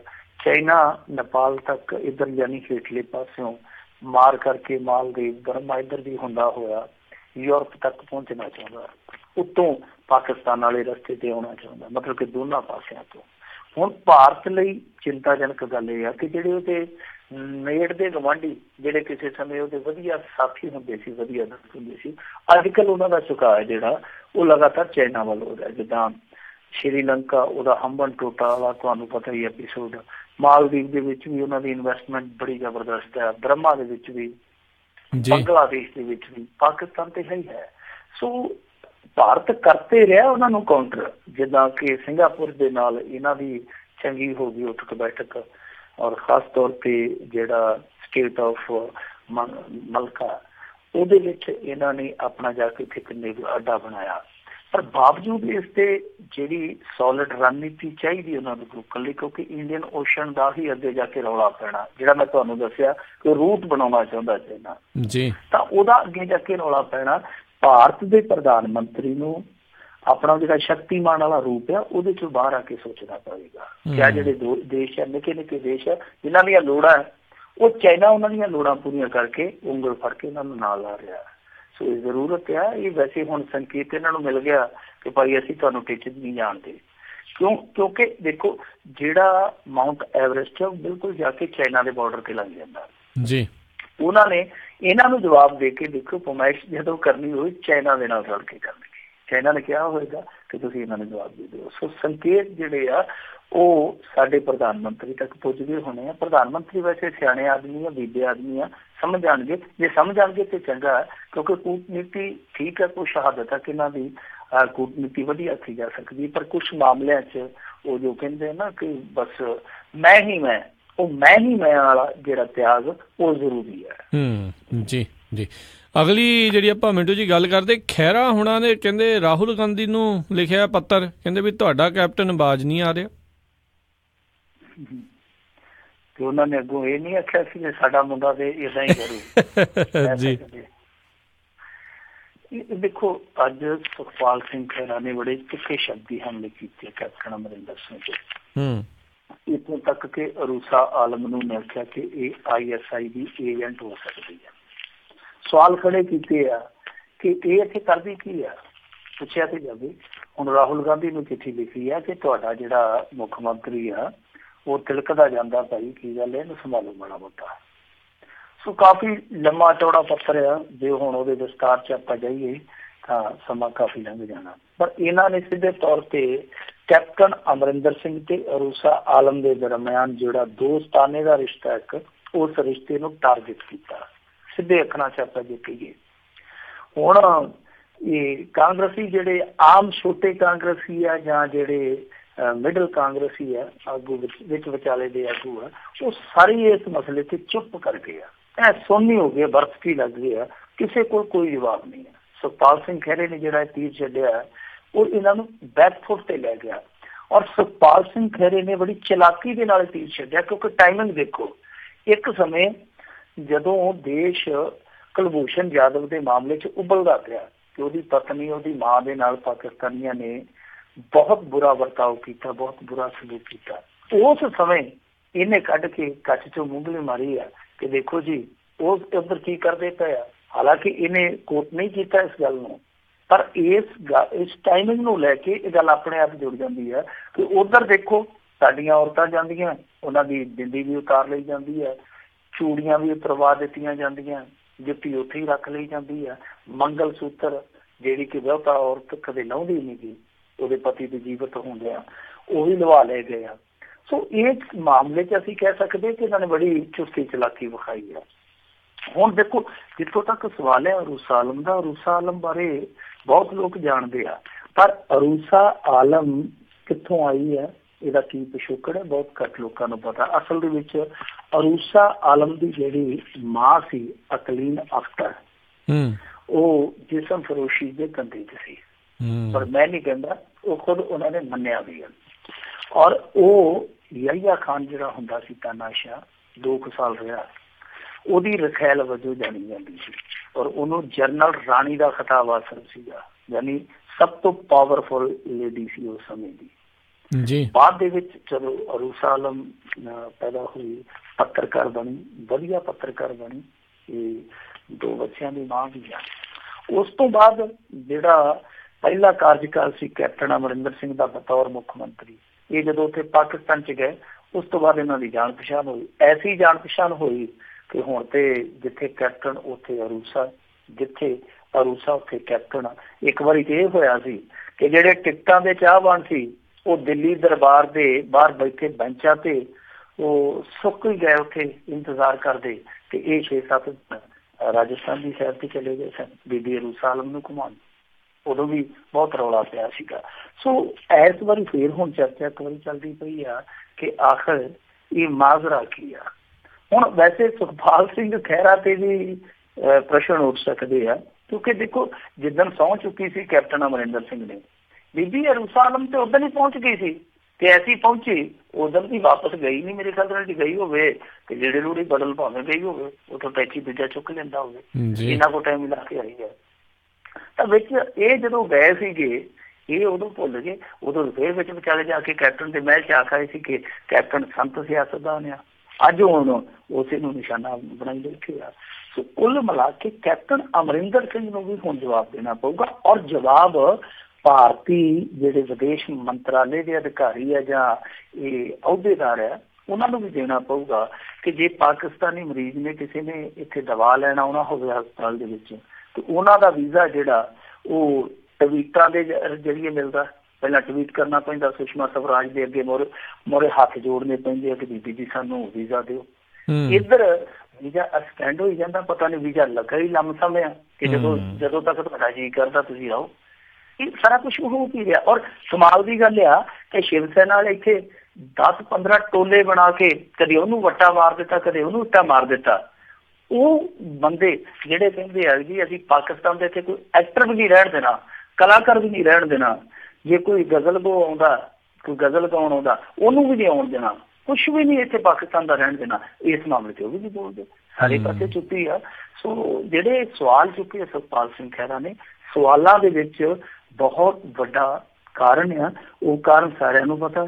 ਸੋ ਕੈਪਟਨ ਅਮਰਿੰਦਰ ਸਿੰਘ ਨੂੰ ਮਹਿਮਾਨ ਨਵਾਜ਼ੀ ਜਿਹੜੀ ਕਿ ਉਹ ਅਰੂਸਾ ਆਲਮ ਦੀ ਕਰਦੇ ਪਏ ਲਗਾਤਾਰ, ਉਸ ਮਹਿਮਾਨ ਨਵਾਜ਼ੀ ਚੋਂ ਨਿਕਲ ਕੇ ਇਹਨਾਂ ਸਵਾਲਾਂ ਦਾ ਜਵਾਬ ਦੇਣਾ ਚਾਹੀਦਾ। ਜੀ ਜੀ। ਅਗਲੀ ਜਿਹੜੀ ਆਪਾਂ ਗੱਲ ਕਰਦੇ ਹਾਂ GST ਕਲੈਕਸ਼ਨ 'ਚ ਪੰਜਾਬ ਨਿਕੰਮਾ ਸਾਬਤ। ਜਦੋਂ ਸਾਰਾ ਧਿਆਨ ਤੇ ਮਹਿਮਾਨ ਨਵਾਜ਼ੀ ਤੇ ਫਿਰ ਨਿਕੰਮਾ ਬਣ ਕੇ ਆਪੇ ਹੋਣਾ ਜੀ। ਹੁਣ ਦੇਖੋ ਜਿਹੜਾ GST ਵਾਲਾ ਮਸਲਾ ਹੈ ਨਾ, ਉਹ ਇਹ ਆ ਕਿ ਜਿੱਦਾਂ ਹੁਣ ਜਿਹੜੀ ਸਟੇਟਾਂ ਦੀ ਖੁਦ ਮੁਖਤਿਆਰੀ ਸੀ, ਜਿਹਨੂੰ ਆਪਾਂ ਆਰਥਿਕ ਖੁਦ ਮੁਖਤਿਆਰੀ ਕਹਿ ਸਕਦੇ, ਉਹ ਖਤਮ ਹੋ ਗਈ। ਸਾਰੀ ਖੁਦ ਮੁਖਤਿਆਰੀ ਹੈ ਜਿਹੜੀ ਉਹਦਾ ਸੈਂਟਰਲਾਈਜੇਸ਼ਨ ਹੋ ਗਿਆ, ਕੇਂਦਰੀਕਰਨ ਹੋ ਗਿਆ। ਹੁਣ ਇਹਦੇ 'ਚ ਸਮੱਸਿਆ ਇਹ ਆਉਣੀ ਹੈ ਕਿ ਤੁਹਾਨੂੰ ਧਨ ਉਹੀ ਰਿਫੰਡ ਹੋਣਾ ਜਿੰਨਾ ਤੁਸੀਂ ਇੱਥੋਂ ਕਲੈਕਟ ਕਰੋਗੇ। ਤਾਂ ਜਿਹੜਾ ਹੁਣ 5 ਮਹੀਨਿਆਂ ਦਾ ਫਿਗਰ ਨਿਕਲਿਆ ਉਹ ਧਿਆਨ ਨਾਲ ਸੁਣ ਲਿਓ, ਔਰ ਇਸ ਕਰਕੇ ਧਿਆਨ ਨਾਲ ਸੁਣ ਲਿਓ ਕਿ ਜਿਹੜੇ ਸਟੇਟ ਦੇ ਨਾਲ ਮੈਂ ਕੰਪੇਅਰ ਕਰੂੰਗਾ ਉਹ ਸਟੇਟ ਉਹ ਆ ਜਿਹੜਾ ਸਾਡੇ ਵਿੱਚੋਂ ਨਿਕਲਿਆ। ਸੋ 5 ਮਹੀਨਿਆਂ ਦੀ ਜਿਹੜੀ ਕੈਲਕੂਲੇਸ਼ਨ ਆ ਉਹ ਇੱਦਾਂ ਹੈ ਕਿ ਪੰਜਾਬ ਨੇ ਨਾ 5 ਮਹੀਨਿਆਂ 'ਚ ਮਹਿਜ਼ 5296 ਕਰੋੜ ਰੁਪਈਆ ਜਿਹੜਾ GST ਦਾ ਇਕੱਤਰ ਕੀਤਾ, ਯਾਨੀ 5000 ਕਰੋੜ ਰੁਪਈਆ। ਔਰ ਇਹਦੇ ਮੁਕਾਬਲੇ ਹਰਿਆਣੇ ਨੇ ਕਿੰਨਾ ਕੀਤਾ? 19,894 ਕਰੋੜ ਰੁਪਈਆ। ਮਤਲਬ ਕਿ ਪੰਜਾਬ ਤੋਂ 4 ਗੁਣਾ ਵੱਧ ਜੀ, 4 ਗੁਣਾ ਵੱਧ। ਹੁਣ ਅੱਗੇ ਦੇਖ ਲਓ, ਮੈਂ ਤੁਹਾਨੂੰ ਅੰਕੜਾ ਦੱਸੀ ਚੱਲਦਾ ਕਿ ਜਿਹੜਾ ਸੈਂਟਰਲ GST ਹੈ ਉਹ ਇਹਨਾਂ ਨੇ ਪੰਜਾਬ ਵਾਲਿਆਂ ਨੇ ਇਕੱਠਾ ਕੀਤਾ 1100 ਕਰੋੜ ਤੇ ਜਿਹੜਾ ਹਰਿਆਣੇ ਵਾਲਿਆਂ ਨੇ ਇਕੱਠਾ ਕੀਤਾ ਉਹ 1100 ਕਰੋੜ ਦੇ ਮੁਕਾਬਲੇ ਹੈਗਾ 2890 ਕਰੋੜ। ਜਿਹੜਾ ਸੰਗਠਤ GST ਹੈ ਉਹ ਇਹਨਾਂ ਨੇ ਇਕੱਠਾ ਕੀਤਾ 2155 ਕਰੋੜ, ਔਰ ਉਹਨਾਂ ਨੇ ਸੰਗਠਤ GST ਇਕੱਠਾ ਕੀਤਾ 10,878 ਕਰੋੜ। ਸਟੇਟ GST ਹੈ ਜਿਹੜਾ ਰਾਜ ਦਾ GST ਹੈ ਜਿਹਨੂੰ ਆਪਾਂ ਕਹਿ ਦਿੰਦੇ ਹਾਂ, ਉਹ ਇਹਨਾਂ ਨੇ 1990 ਕਰੋੜ ਕਲੈਕਟ ਕੀਤਾ, ਜਦ ਕਿ ਹਰਿਆਣੇ ਵਾਲਿਆਂ ਨੇ ਉਹ ਸਟੇਟ GST ਹੈ ਜਿਹੜਾ 2627 ਕਰੋੜ ਰੁਪਏ ਕਲੈਕਟ ਕੀਤਾ। ਜਿਹੜੇ ਵਸਤੂਆਂ ਤੇ ਸੈਸ ਲਾ ਕੇ ਇਹਨਾਂ ਨੇ ਰਕਮ ਇਕੱਠੀ ਕੀਤੀ ਹੈ ਉਹ ਬਣਦੀ ਹੈ ਮਹਿਜ਼ 51 ਕਰੋੜ। ਔਰ ਇਹਦੇ ਮੁਕਾਬਲੇ ਤੁਸੀਂ ਦੇਖੋ ਕਿ ਹਰਿਆਣੇ ਨੇ ਜਿਹੜਾ ਇਹਨਾਂ ਦਾ ਸੈਸ ਦਾ ਸਰਮਾਇਆ 51 ਕਰੋੜ ਆ, ਉਹਨਾਂ ਦਾ ਸੈਸ ਦਾ ਸਰਮਾਇਆ ਹੈ 1499 ਕਰੋੜ। ਮੈਂ ਕਹਿੰਦਾ ਕਿ ਕਈ ਗੁਣਾ ਹੀ ਜ਼ਿਆਦਾ। ਹੁਣ ਤੁਸੀਂ ਆਪ ਹੀ ਕੰਪੇਅਰ ਕਰ ਲਓ ਕਿ ਜਿਹੜਾ ਪੰਜਾਬ 1965 ਤੋਂ ਲੈ ਕੇ 80-85 ਤੱਕ ਹਰਿਆਣੇ ਤੋਂ ਕਿਤੇ ਅੱਗੇ ਰਿਹਾ, ਮੈਂ ਤਾਂ ਕਹੂੰਗਾ ਕਿ 90-95 ਤੱਕ ਵੀ ਅੱਗੇ ਰਿਹਾ ਹੋਊਗਾ। ਉਸ ਤੋਂ ਬਾਅਦ ਦੇਖੋ ਕਿ ਹਰਿਆਣਾ ਕਿੱਡੀ ਜਲਦੀ ਔਰ ਕਿੱਡੀ ਰਫਤਾਰ ਦੇ ਨਾਲ ਪੰਜਾਬ ਤੋਂ ਅੱਗੇ ਲੰਘਿਆ, ਔਰ ਅੱਜ ਕਈ ਗੁਣਾ ਜ਼ਿਆਦਾ ਅੱਗੇ ਲੰਘਿਆ। ਹੁਣ ਕਿਉਂਕਿ ਮੈਂ ਕਿਸ ਆਧਾਰ ਤੇ ਕਹਿਣਾ ਕਿ ਦੇਖੋ ਜਿਹੜਾ GST ਹੈ ਇਹ ਇਕੱਠਾ ਹੋਣਾ ਤੁਹਾਡੀ ਪ੍ਰੋਡਕਸ਼ਨ ਤੋਂ। ਤੁਹਾਡੀ ਪ੍ਰੋਡਕਸ਼ਨ ਕੀ ਹੈ, ਤੁਹਾਡੀ ਪੈਦਾਵਾਰ ਕੀ ਹੈ। ਇਹਦਾ ਮਤਲਬ ਇਹ ਹੈ ਕਿ ਜਿਹੜਾ ਸਾਡਾ ਉਦਯੋਗ ਆ ਉਹ ਖਤਮ ਹੋ ਚੁੱਕਾ ਹਰਿਆਣੇ ਦੇ ਮੁਕਾਬਲੇ, ਕਿਉਂਕਿ ਜਿਹੜੀ ਪ੍ਰੋਡਕਸ਼ਨ ਤੁਹਾਡੀ ਖਤਮ ਹੋ ਗਈ ਤਾਂ ਹੀ ਤੁਹਾਡਾ GST ਘਟਿਆ ਨਾ। ਤੁਹਾਡੀ ਪ੍ਰੋਡਕਸ਼ਨ ਵਧੇਗੀ, GST ਜਿੰਨਾ ਮਾਲ ਬਾਹਰ ਜਾਓ ਭੇਜੋਗੇ ਤੁਸੀਂ, ਜਿੰਨਾ ਮਾਲ ਪੈਦਾ ਕਰੋਗੇ ਉਨੀ GST ਕਲੈਕਸ਼ਨ ਵਧੂਗੀ ਤੁਹਾਡੀ, ਉਹਨਾਂ ਸਰਮਾਇਆ ਤੁਹਾਡਾ ਵਧੂਗਾ। ਸੋ ਇਹਦਾ ਮਤਲਬ ਹੈ ਕਿ ਸਾਡਾ ਉਦਯੋਗ ਜਿਹੜਾ ਉਹ ਇੱਥੇ ਬੁਰੀ ਤਰ੍ਹਾਂ ਨਸ਼ਟ ਹੋ ਚੁੱਕਾ, ਬੁਰੀ ਤਰ੍ਹਾਂ ਖਤਮ ਹੋ ਚੁੱਕਾ। ਇਹਨੂੰ ਹੁਣ ਕਿੱਦਾਂ ਰਿਵਾਈਵ ਕਰਨਾ, ਜੋ ਬਚਿਆ ਉਹਨੂੰ ਕਿੱਦਾਂ ਸਰਵਾਈਵ ਕਰਨਾ, ਇਹ ਕੈਪਟਨ ਸਾਹਿਬ ਨੂੰ ਸੋਚਣਾ ਪਊਗਾ। ਹਾਲਾਂਕਿ ਕੈਪਟਨ ਸਾਹਿਬ ਨੇ ਕੋਸ਼ਿਸ਼ਾਂ ਜ਼ਰੂਰ ਕੀਤੀਆਂ, ਆਪਾਂ ਕਹਿ ਨਹੀਂ ਸਕਦੇ, ਕਿਉਂਕਿ ਗਏ ਬੰਬੇ ਮੀਟਿੰਗ ਕਰਕੇ ਆਏ। ਵੈਸੇ ਉਹ ਮੀਟਿੰਗ 25 ਲੱਖ 'ਚ ਪੈ ਗਈ ਪੰਜਾਬ ਨੂੰ, ਪਰ ਨਿਕਲਿਆ ਕੁਛ ਨਹੀਂ, ਆਊਟਪੁੱਟ ਜ਼ੀਰੋ ਆ। ਉਸ ਤੋਂ ਬਾਅਦ ਇੱਥੇ ਵੀ ਸੱਦੇ ਇਹਨਾਂ ਨੇ, ਮੀਟਿੰਗਾਂ ਹੋਰ ਵੀ ਕੀਤੀਆਂ ਬਿਜ਼ਨਸਮੈਨਾਂ ਦੇ ਨਾਲ। ਇਹਨਾਂ ਨੇ ਵੱਡੇ ਵੱਡੇ ਕਾਰਪੋਰੇਟ ਘਰਾਣੇ ਸੀਗੇ ਜਿਹੜੇ, ਉਹਨਾਂ ਦੇ ਨਾਲ ਵੀ ਤਾਲਮੇਲ ਕੀਤਾ, ਪਰ ਬਦਕਿਸਮਤੀ ਕਹਿ ਲਓ ਜਾਂ ਕੋਸ਼ਿਸ਼ਾਂ ਦੇ ਵਿੱਚ ਕਿਤੇ ਨਾ ਕਿਤੇ ਕੋਈ ਕਮੀ ਕਹਿ ਲਓ ਕਿ ਗੱਲ ਬਣੀ ਨਹੀਂ। ਇੱਕ ਨਵਾਂ ਪੈਸਾ ਵੀ ਇੱਥੇ ਇਨਵੈਸਟ ਨਹੀਂ ਹੋਇਆ। ਸੋ ਜਦੋਂ ਤੱਕ ਇਨਵੈਸਟਮੈਂਟ ਨਹੀਂ ਹੋਏਗੀ ਇਹ ਪੰਜਾਬ ਦਾ ਹਾਲ ਜਿਹੜਾ ਉਹ ਇੱਦਾਂ ਹੀ ਥੱਲੇ ਜਾਊਗਾ। ਸੋ ਪੰਜਾਬ ਨੂੰ ਹੁਣ ਸੋਚਣਾ ਪਊਗਾ, ਕਿਉਂਕਿ ਪ੍ਰੋਡਕਸ਼ਨ ਹੈ ਜਿਹੜੀ ਤੁਹਾਡੀ ਤਾਂ ਹੀ ਵਧਣੀ ਹੈ, ਤੁਹਾਡੇ ਬੰਦੇ ਆ ਜਿਹੜੇ ਪਹਿਲਾਂ ਤੇ ਉਹ ਪੜ੍ਹਨ, ਫਿਰ ਉਹਨਾਂ ਦੀ ਸਿਹਤ ਠੀਕ ਠਾਕ ਹੋਵੇ, ਫਿਰ ਉਹ ਸਕਿਲਡ ਹੋਣ, ਫਿਰ ਉਹਨਾਂ ਕੋਲ ਨੌਕਰੀ ਹੋਵੇ। ਜੇ ਇੰਨਾ ਕੁਛ ਤੁਸੀਂ ਨਹੀਂ ਕਰੋਗੇ ਤਾਂ ਫਿਰ ਇੱਕ ਦਿਨ ਆਹ ਜਿਹੜਾ ਫਿਗਰ ਹੈ ਮੇਰੇ ਖਿਆਲ ਦੇ ਨਾਲ ਇੱਥੋਂ ਵੀ ਤਿਲਕ ਕੇ ਥੱਲੇ ਚੱਲ ਜਾਓਗੇ। ਜੀ ਜੀ। ਅਗਲੀ ਜਿਹੜੀ ਆਪਾਂ ਗੱਲ ਕਰਦੇ ਹਾਂ, ਸਰਕਾਰ ਨੇ ਕਹਿੰਦੇ ਛੁੱਟੀਆਂ ਦੇ ਵਿੱਚ ਕਟੌਤੀ ਕੀਤੀ ਆ, ਅਕਾਲੀ ਕਹਿੰਦੇ ਆ ਵੀ ਅਸੀਂ ਸੜਕਾਂ ਤੇ ਉਤਰਾਂਗੇ। ਤੇ ਕੋਈ ਗੱਲ ਨਹੀਂ, ਉਹਨਾਂ ਦੇ ਕੋਲ ਵਾਰੰਟ ਹੈਗੇ ਹੀ ਆ, ਉਹਨਾਂ ਨੇ ਤੇ ਨਾ ਹੀ ਧਰਨੇ ਆ। ਪਹਿਲਾਂ ਉਹਨਾਂ ਨੇ ਪਰਚੇ ਤੇ ਕੱਟੇ ਹੀ ਹੋਏ ਆ, ਉਹਨਾਂ ਨੇ ਨੀਲੇ ਕੈਂਟਰਾਂ 'ਚ ਲੱਗ ਲੈਣੇ ਕਿ ਆ ਜਾਓ ਅੱਜ ਤੁਹਾਡੇ ਦੇ ਪਰਚੇ ਤਾਂ ਪਹਿਲਾਂ ਜਿਹੜਾ ਹਰੀਕੇ ਵਾਲਾ ਪੁਲ ਮੱਲਿਆ ਸੀ ਉਦੋਂ ਦੇ ਪਰਚੇ ਤੁਹਾਡੇ ਤੇ ਕੱਟੇ ਆ। ਸਵਾਗਤ ਉਹ ਚੰਗੀ ਤਰ੍ਹਾਂ ਹੀ ਕਰਨਗੇ ਐਤਕੀ ਇਹਨਾਂ ਦਾ। ਖੈਰ ਦੇਖੋ ਛੁੱਟੀਆਂ ਵਾਲਾ ਮਸਲਾ ਜਿਹੜਾ ਉਹ ਇਹ ਆ ਕਿ ਗਜ਼ਟਡ ਛੁੱਟੀਆਂ ਦੇ ਵਿੱਚ ਇਹਨਾਂ ਨੇ ਕਟੌਤੀ ਕੀਤੀ ਆ। ਗਜ਼ਟਡ ਛੁੱਟੀਆਂ ਤੁਹਾਨੂੰ ਪਤਾ ਹੀ ਹੈ ਕਿ ਸਾਡੇ ਪੰਜਾਬ ਦੇ ਵਿੱਚ ਤੇ ਵੈਸੇ ਵੀ ਛੁੱਟੀਆਂ ਬਹੁਤ ਹੁੰਦੀਆਂ। ਸਾਡੇ ਇੱਥੇ ਮਾਘੀ ਦਾ ਮੇਲਾ ਲੱਗਦਾ ਮੁਕਤਸਰ। ਹੁਣ ਮੁਕਤਸਰ ਤੋਂ ਆਮ ਜਿਹੜੇ ਪਿੰਡ ਆ, ਮਸਲਨ ਜਿਹੜਾ ਮੇਰਾ ਪਿੰਡ ਹੈ ਜਿੱਥੋਂ ਮੈਂ ਹੁਣ ਬੋਲਣ ਡਿਆ, ਉਹ ਮੁਕਤਸਰ ਤੋਂ 45-46 ਕਿਲੋਮੀਟਰ ਆ ਤੇ ਮਾਘੀ ਮੁਕਤਸਰ ਹੁੰਦੀ ਆ। ਛੁੱਟੀਆਂ ਸਾਰੇ ਜ਼ਿਲ੍ਹੇ 'ਚ ਹੀ ਕਰ ਦਿੰਦੇ ਆ, ਲਓ ਜੀ ਮਾਘੀ ਮੇਲੇ ਦੀਆਂ ਛੁੱਟੀਆਂ, 4 ਛੁੱਟੀਆਂ, ਔਰ ਉੱਧਰੋਂ ਪੇਪਰ ਬਿਲਕੁਲ ਸਿਰ ਤੇ ਹੁੰਦੇ ਆ। ਤੇ ਮਾਘੀ ਮੇਲਾ ਜਿੱਥੇ ਲੱਗਦਾ ਤੁਹਾਨੂੰ ਪਤਾ ਮੁਕਤਸਰ ਹੀ ਆ, ਉੱਥੋਂ ਦੇ ਜਿਹੜਾ ਸਕੂਲ ਆ ਉਹ ਤੇ 7-8 ਦਿਨ 8-10 ਦਿਨ ਹੀ ਬੰਦ ਰਹਿੰਦੇ ਆ ਜੀ। ਇਸ ਤਰ੍ਹਾਂ ਦੀਆਂ ਛੁੱਟੀਆਂ ਹੋਰ ਵੀ ਹੁੰਦੀਆਂ ਨੇ, ਕਈ ਛੁੱਟੀਆਂ ਹੁੰਦੀਆਂ ਨੇ, ਪਰ ਇਹਨਾਂ ਨੇ ਐਤਕੀ ਕਟੌਤੀ ਕੀਤੀ ਆ। ਜਿਹੜੀਆਂ ਗਜ਼ਟਡ ਛੁੱਟੀਆਂ 35 ਸਨ ਉਹ ਕੱਟ ਕੇ ਇਹਨਾਂ ਨੇ 18 ਕਰ ਦਿੱਤੀਆਂ, ਮਤਲਬ ਅੱਧੀਆਂ ਰਹਿ ਗਈਆਂ, 50% ਛੁੱਟੀਆਂ ਕੱਟ ਦਿੱਤੀਆਂ। ਜਿਹੜੀਆਂ ਛੁੱਟੀਆਂ ਕੱਟੀਆਂ ਨੇ ਮੈਂ ਤੁਹਾਨੂੰ ਉੜਦੀ ਉਹਨਾਂ ਤੇ ਵੀ ਝਾਤ ਪਵਾ ਦੇਣਾ। ਇੱਕ ਤੇ 22 ਜਨਵਰੀ ਵਾਲੀ ਬਸੰਤ ਪੰਚਮੀ, ਫਿਰ ਸਤਿਗੁਰੂ ਰਾਮ ਸਿੰਘ ਦਾ ਜਨਮ ਦਿਹਾੜਾ ਜਿਹੜਾ ਉਹ, ਔਰ ਫਿਰ ਮਹਾਂ ਸ਼ਿਵਰਾਤਰੀ 14 ਫਰਵਰੀ ਦੀ, ਵਿਸਾਖੀ ਜਿਹੜੀ 13-14 ਅਪ੍ਰੈਲ ਦੀ ਆਉਂਦੀ ਹੈ ਉਹਦੀ, ਭਗਵਾਨ ਪਰਸ਼ੂਰਾਮ ਜਯੰਤੀ 18 ਅਪ੍ਰੈਲ ਦੀ ਉਹ ਕੱਟ ਦਿੱਤੀ, ਕਬੀਰ ਜਯੰਤੀ ਹੈ ਜਿਹੜੀ 28 ਜੂਨ ਦੀ ਉਹ ਕੱਟ ਦਿੱਤੀ ਹੈ, ਈਦ ਉਲ ਜੁਹਾ ਬਕਰੀਦ ਜਿਹਨੂੰ ਕਹਿ ਦਿੰਦੇ 22 ਅਗਸਤ ਦੀ ਉਹ ਛੁੱਟੀ ਕੱਟ ਦਿੱਤੀ ਹੈ। ਬਾਬਾ ਸ਼੍ਰੀ ਚੰਦ ਜੀ ਦਾ ਜਨਮ ਦਿਹਾੜਾ ਜਿਹੜਾ 18 ਸਤੰਬਰ ਨੂੰ ਆਉਂਦਾ ਉਹਦੀ ਛੁੱਟੀ ਕੱਟ ਦਿੱਤੀ ਗਈ ਹੈ। ਸ਼ਹੀਦ ਭਗਤ ਸਿੰਘ ਦਾ ਜਨਮ ਦਿਨ ਜਿਹੜਾ 28 ਸਤੰਬਰ ਨੂੰ ਆਉਂਦਾ ਉਹਦੀ ਛੁੱਟੀ ਕੱਟ ਦਿੱਤੀ ਗਈ ਹੈ। ਮਹਾਰਾਜ ਅਗਰਸੈਨ ਜਯੰਤੀ ਹੈ ਜਿਹੜੀ ਉਹ 10 ਅਕਤੂਬਰ ਨੂੰ ਆਉਂਦੀ ਹੈ, ਉਹ ਛੁੱਟੀ ਕੱਟ ਦਿੱਤੀ ਗਈ ਹੈ। ਸ੍ਰੀ ਗੁਰੂ ਰਾਮਦਾਸ ਜੀ ਦਾ ਜਨਮ ਦਿਹਾੜਾ ਜਿਹੜਾ 26 ਅਕਤੂਬਰ ਨੂੰ ਆਉਂਦਾ ਉਹਦੀ ਛੁੱਟੀ ਕੱਟ ਦਿੱਤੀ ਗਈ ਹੈ। ਵਿਸ਼ਵਕਰਮਾ ਦਿਹਾੜਾ ਜਿਹੜਾ 8 ਨਵੰਬਰ ਨੂੰ ਆਉਂਦਾ ਉਹਦੀ ਛੁੱਟੀ ਖਤਮ ਕਰ ਦਿੱਤੀ ਗਈ ਹੈ। ਇਸ ਤੋਂ ਇਲਾਵਾ 5 ਛੁੱਟੀਆਂ ਜਿਨ੍ਹਾਂ ਨੂੰ ਪਰਮਾਨੈਂਟ ਹੌਲੀਡੇ ਕਰਾ ਦਿੱਤਾ ਗਿਆ ਸੀਗਾ ਉਹਨਾਂ ਨੂੰ ਹਟਾ ਕੇ ਰਿਸਟ੍ਰਿਕਟਡ ਹੌਲੀਡੇ ਦੀ ਲਿਸਟ 'ਚ ਪਾ ਦਿੱਤਾ ਗਿਆ। ਸੋ ਕੁਛ ਇਸ ਤਰ੍ਹਾਂ ਦੀਆਂ ਛੁੱਟੀਆਂ ਜਿਹੜੀਆਂ ਉਹ ਕੱਟ ਦਿੱਤੀਆਂ ਗਈਆਂ। ਹੁਣ ਅਕਾਲੀ ਕਹਿੰਦੇ ਇਹਦੇ ਵਿੱਚ ਸਾਡੇ ਗੁਰੂਆਂ ਦੀਆਂ ਵੀ ਛੁੱਟੀਆਂ ਕੱਟ ਦਿੱਤੀਆਂ ਤੁਸੀਂ, ਅਸੀਂ ਤੇ ਰੌਲਾ ਪਾਵਾਂਗੇ, ਅਸੀਂ ਤੇ ਧਰਨੇ ਲਾਵਾਂਗੇ, ਮੁਜ਼ਾਹਰੇ ਕਰਾਂਗੇ। ਪਰ ਦੇਖੋ ਇਹ ਫਜ਼ੂਲ ਦੀ ਰਾਜਨੀਤੀ ਆ, ਇਹ ਫਜ਼ੂਲ ਦੀ ਰਾਜਨੀਤੀ ਆ। ਛੁੱਟੀਆਂ ਸਾਡੇ ਇੱਥੇ ਵੈਸੇ ਵੀ ਬਹੁਤ ਹੁੰਦੀਆਂ ਨੇ। ਜੇ ਸਰਕਾਰ ਇਸ ਪਾਸੇ ਸੋਚ ਕੇ ਚੱਲਦੀ ਹੈ ਕਿ ਅਸੀਂ ਵੱਧ ਤੋਂ ਵੱਧ ਬੱਚਿਆਂ ਨੂੰ ਤਾਲੀਮ ਦੇਈਏ, ਵੱਧ ਤੋਂ ਵੱਧ ਸਮਾਂ ਜਿਹੜਾ ਅਧਿਆਪਕ ਉਹ ਸਕੂਲਾਂ ਦੇ ਵਿੱਚ ਸਪੈਂਡ ਕਰਨ, ਠੀਕ ਕਿਹਾ ਜਾ ਸਕਦਾ। ਜੇ ਕੋਈ ਹੋਰ ਭਾਵਨਾ ਹੋਵੇ, ਦੁਰਭਾਵਨਾ ਹੋਵੇ, ਉਹਦਾ ਤਾਂ ਕਹਿਣਾ ਕੀ ਆ। ਜੇ ਇਸ ਭਾਵਨਾ ਨਾਲ ਛੁੱਟੀਆਂ ਕੱਟੀਆਂ ਜਾਂਦੀਆਂ ਕਿ ਅਧਿਆਪਕ ਵੱਧ ਤੋਂ ਵੱਧ ਬੱਚਿਆਂ ਨੂੰ ਤਾਲੀਮ ਦੇਣ, ਤਾਂ ਫਿਰ ਸਾਨੂੰ ਸਾਰਿਆਂ ਨੂੰ ਸਵਾਗਤ ਕਰਨਾ ਚਾਹੀਦਾ। ਹਾਂ, ਅਕਾਲੀ ਦਲ ਇਹ ਜ਼ਰੂਰ ਕਹੇ ਕਿ ਭਾਈ ਜਿਸ ਦਿਨ ਪ੍ਰਕਾਸ਼ ਦਿਹਾੜਾ ਹੋਵੇ ਗੁਰੂ ਸਾਹਿਬਾਨ ਦਾ, ਕਿਸੇ ਦਾ ਵੀ ਹੋਵੇ, ਕੋਈ ਇਹੋ ਜਿਹਾ ਸਕੂਲਾਂ ਦੇ ਵਿੱਚ ਪ੍ਰੋਗਰਾਮ ਹੋਵੇ ਜਿੱਥੇ ਉਹਨਾਂ ਦੀ ਜੀਵਨ ਕਾਲ ਦੀ ਜੁੜੀ ਕਹਾਣੀ ਹੈ ਉਹ ਦੱਸੀ ਜਾਵੇ ਬੱਚਿਆਂ ਨੂੰ। ਜੇ ਭਗਤ ਸਿੰਘ ਦਾ ਜਨਮ ਦਿਹਾੜਾ ਤਾਂ ਉਸ ਦਿਨ ਸਪੈਸ਼ਲ ਪ੍ਰੋਗਰਾਮ ਕਰਾਏ ਜਾਣ ਸਕੂਲਾਂ 'ਚ, ਬੱਚਿਆਂ ਨੂੰ ਪਤਾ ਲੱਗੇ ਕੌਣ ਆ ਫਲਾਂ, ਕੌਣ ਹੈ। ਹੁਣ ਇੱਥੇ ਭਗਵਾਨ ਪਰਸ਼ੂਰਾਮ ਦਾ ਕੀ ਪਤਾ ਕਿਸੇ ਨੂੰ ਕੀ ਛੁੱਟੀ ਹੈ। ਛੁੱਟੀ ਹੋ ਗਈ, ਅਗਲਾ ਲੈ ਕੇ ਸਿਨੇਮੇ ਦੀ ਟਿਕਟ ਸਾਰੇ ਪਰਿਵਾਰ ਦੇ ਨਾਲ ਫਿਲਮ 'ਚ ਜਾ ਬਹਿੰਦਾ। ਉਹ ਛੁੱਟੀ ਦਾ ਕੀ ਫਾਇਦਾ। ਜੇ ਸਕੂਲਾਂ ਦੇ ਵਿੱਚ ਬੱਚੇ ਆਉਣਗੇ, ਉਹਨਾਂ ਮਹਾਂਪੁਰਸ਼ਾਂ ਬਾਰੇ ਜਿਨ੍ਹਾਂ ਦੀ ਛੁੱਟੀ ਹੁੰਦੀ ਹੈ ਤਾਂ ਉਹ ਜਾਣਨਗੇ ਕਿ ਹਾਂਜੀ ਅੱਜ ਕਿਹਦਾ ਦਿਨ ਆ। ਤਾਂ ਜੇ ਮੇਰੇ ਖਿਆਲ ਦੇ ਨਾਲ ਉਹਨਾਂ ਬਾਰੇ ਜਾਣਕਾਰੀ ਦਿੱਤੀ ਜਾਵੇ, ਜੋ ਉਹਨਾਂ ਦੀਆਂ ਸਿੱਖਿਆਵਾਂ ਨੇ ਉਹਨਾਂ ਨੂੰ ਕਨਵੇ ਕੀਤਾ ਜਾਵੇ ਉਸ ਦਿਨ, ਤਾਂ ਉਹ ਬਿਹਤਰ ਹੋਏਗਾ। ਸੋ ਛੁੱਟੀਆਂ ਜਿਹੜੀਆਂ ਜੇ ਘੱਟ ਕੀਤੀਆਂ ਇਸ ਭਾਵਨਾ ਦੇ ਨਾਲ ਕਿ ਵੱਧ ਤੋਂ ਵੱਧ ਟਾਈਮ ਜਿਹੜਾ ਬੱਚਿਆਂ ਦੀ ਸਿੱਖਿਆ ਤੇ ਖਰਚ ਕੀਤਾ ਜਾਵੇ, ਫਿਰ ਇਹਨੂੰ ਠੀਕ ਕਵਾਂਗੇ। ਜੇ ਕੋਈ ਭਾਵਨਾ ਹੋ ਰਿਹਾ, ਕਿਉਂਕਿ ਅੱਜ ਕੱਲ੍ਹ ਭਾਵਨਾਵਾਂ ਦਾ ਵੀ ਪਤਾ ਨਹੀਂ ਨਾ ਲੱਗਦਾ ਕਿੱਧਰੋਂ ਕਿਹੜੀ ਭਾਵਨਾ ਨੇ ਨਿਕਲ ਆਉਣਾ, ਸੋ ਉਹ ਫਿਰ ਕਹਾਂਗੇ ਕਿ ਉਹ ਤੇ ਮੰਦ ਭਾਵਨਾ ਹੈ। ਪਰ ਜੇ ਇਸ ਐਂਗਲ ਤੋਂ ਸੋਚੀਏ ਤਾਂ ਫਿਰ ਕਹਿ ਸਕਦੇ ਕਿ ਚੰਗ ਭਾਵਨਾ। ਜੀ ਜੀ।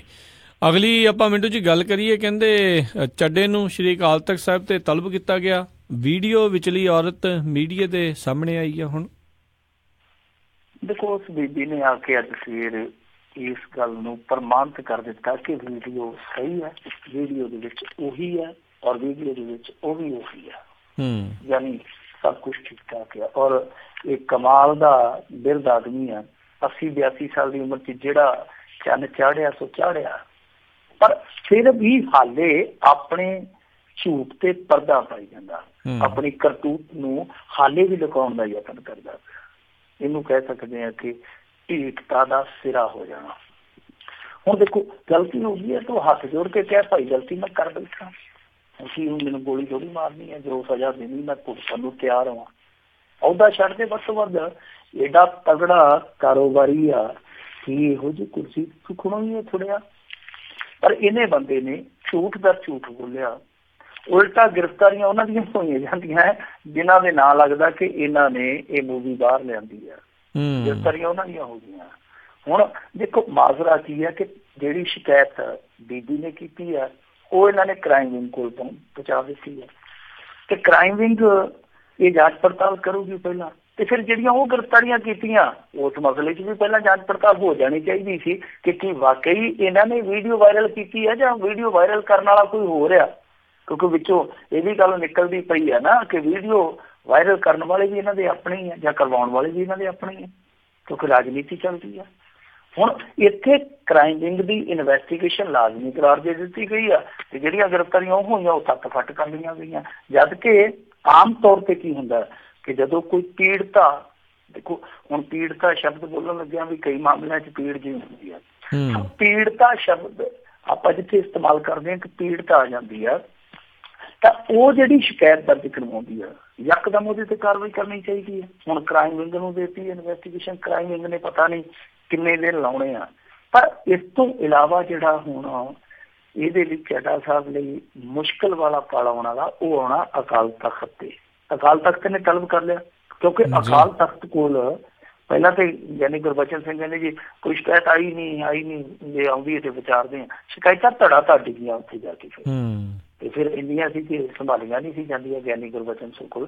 ਫਿਰ ਉਹਨਾਂ ਨੇ ਇਹ ਕਹਿਤਾ ਕਿ ਭਾਈ ਤੈਨੂੰ ਸਿੰਘ ਸਾਹਿਬਾਨ ਦੇ ਪੇਸ਼ ਹੋਣਾ ਪੈਣਾ, ਤਲਬ ਕਰ ਲਿਆ ਇਹਨਾਂ ਨੇ। ਹੁਣ ਲੱਗਦਾ ਤੇ ਇਹ ਆ ਕਿ ਇਹਦੀ ਪੰਥ ਚੋਂ ਵੀ ਚਾਲੀ ਪੈ ਜਾਣੀ ਇੱਕ ਵਾਰੀ, ਜੇ ਤੇ ਇਹਨੇ ਪੱਲਾ ਗਲ 'ਚ ਪਾ ਕੇ ਮਾਫ਼ੀ ਮੰਗ ਲਈ ਤਾਂ ਠੀਕ ਆ, ਹੋ ਸਕਦਾ ਇਹਨੂੰ ਮਾਫ਼ੀ ਮਿਲ ਜਾਵੇ। ਪਰ ਜ਼ਿਆਦਾ ਉਮੀਦ ਇਹ ਆ ਕਿ ਇਹਦੀ ਪੰਥ ਚੋਂ ਚਾਲੀ ਪੈ ਜਾਣੀ ਆ। ਪੰਥ ਚੋਂ ਚਾਲੀ ਪੈ ਗਈ ਤੇ ਇਹ ਵੀ ਹੋ ਸਕਦਾ ਕਿ ਆਉਣ ਵਾਲੇ ਦਿਨਾਂ 'ਚ ਇਹ ਸੁੱਚਾ ਸਿੰਘ ਲੰਗਾਹ ਦੇ ਨਾਲ ਰੋਟੀ ਖਾਂਦਾ ਵੀ ਨਜ਼ਰ ਆਵੇ, ਕਿਉਂਕਿ ਜਿਹੜੀ ਸ਼ਿਕਾਇਤ ਆ ਉਹ ਮੰਨ ਲਓ ਪੁਲਿਸ ਕੋਈ ਇੱਧਰਲਾ ਉੱਧਰਲਾ ਪੱਖ ਵੇਖਦੀ ਆ ਕਿ ਜੇ ਉਹ ਸ਼ਿਕਾਇਤ ਕੋਰਟ 'ਚ ਚਲੇ ਜਾਂਦੀ ਹੈ ਤੇ ਫਿਰ ਸਾਰਾ ਕੁਛ ਜਿਹੜਾ ਇਹਨਾਂ ਦਾ ਤਰਿਆ ਰਹਿ ਜਾਣਾ। ਸੋ ਲੱਗਦਾ ਆ ਕਿ ਹੁਣ ਚਰਨਜੀਤ ਸਿੰਘ ਚੱਢਾ ਜਿਹੜਾ ਹੁਣ ਤੱਕ ਬੁੱਕਲ ਦੇ ਵਿੱਚ ਭੋਰ ਕੇ ਗੁੜ ਖਾਂਦਾ ਰਿਹਾ, ਉਹ ਬਹੁਤਾ ਚਿਰ ਅੱਗੇ ਨਹੀਂ ਵੱਧ ਸਕੇਗਾ। ਹੁਣ ਬਹੁਤਾ ਚਿਰ ਅੱਗੇ ਨਹੀਂ ਚੱਲ ਸਕੇਗਾ। ਉਹਦੇ ਤੇ ਸਾਰੇ ਉਹਦੇ ਤੋਂ ਖੋਹ ਲਏ ਜਿੰਨੇ ਵੀ ਸਿੱਖ ਸੰਸਥਾਵਾਂ ਨਹੀਂ ਸੀਗੇ, ਅੱਜ ਇਹਨਾਂ ਨੇ ਖੋਹ ਲਿਆ। ਪਰ ਦੂਜੀ ਚੀਜ਼ ਇਹ ਆ ਕਿ ਉਹਦੇ ਤੇ ਗ੍ਰਿਫਤਾਰੀ ਦੀ ਤਲਵਾਰ ਵੀ ਲਟਕ ਸਕਦੀ ਹੈ ਆਉਣ ਵਾਲੇ ਦਿਨਾਂ 'ਚ ਜੇ ਉਸ ਸ਼ਿਕਾਇਤ ਤੇ ਐਕਸ਼ਨ ਹੁੰਦਾ। ਪਰ ਤੀਜੀ ਚੀਜ਼ ਜਿਹੜੀ ਦੇਖਣ ਵਾਲੀ ਆ, ਦੇਖੋ ਉਸ ਪੀੜਤਾ ਦੇ ਪਰਿਵਾਰ ਦੀਆਂ ਵੀਡੀਓ ਵੀ ਵਾਇਰਲ, ਫੋਟੋਆਂ ਵੀ ਵਾਇਰਲ ਕਰੀ ਜਾਂਦੀ ਹੈ ਜਨਤਾ। ਇਹ ਵੈਸੇ ਝੱਲ ਖਿਲਾਰਨ ਵਾਲੀ ਗੱਲ ਆ, ਮਿੱਟੀ ਪੱਟਣ ਵਾਲੀ ਗੱਲ ਹੈ। ਕਿਸੇ ਦੇ ਪਰਿਵਾਰ ਦੀ ਮਿੱਟੀ ਨਹੀਂ ਪੁੱਟਣੀ ਚਾਹੀਦੀ। ਪਰ ਹੁਣ ਦੇਖਣ ਵਾਲੀ ਚੀਜ਼ ਇੱਕ ਹੋਰ ਵੀ ਆ। ਦੇਖੋ ਸਿੱਖਾਂ ਨੂੰ ਚਿੰਤਾ ਜਿਹੜੀ ਕਰਨੀ ਚਾਹੀਦੀ ਆ ਉਹ ਇਹ ਕਰਨੀ ਚਾਹੀਦੀ ਆ ਕਿ ਦੇਖੋ ਇਹਨਾਂ ਮਹਾਨ ਸੰਸਥਾਵਾਂ ਦੇ ਵਿੱਚ ਲੋਕ ਕਿਸ ਤਰ੍ਹਾਂ ਦੇ ਆ ਗਏ। ਲੋਕ ਏਦਾਂ ਦੇ ਆਏ ਪਏ ਆ ਜਿਹੜੇ ਰਾਜਸੀ ਗਲਬੇ ਦੇ ਕਰਕੇ ਇਹਨਾਂ ਅਹੁਦਿਆਂ ਤੇ ਕਾਬਜ਼ ਹੋਏ ਆ, ਔਰ ਉੱਥੇ ਉਹਨਾਂ ਨੇ ਇੱਕ ਵੱਖਰੀ ਤਰ੍ਹਾਂ ਦੀ ਕਰਪਸ਼ਨ ਫੈਲਾ ਦਿੱਤੀ ਹੈ।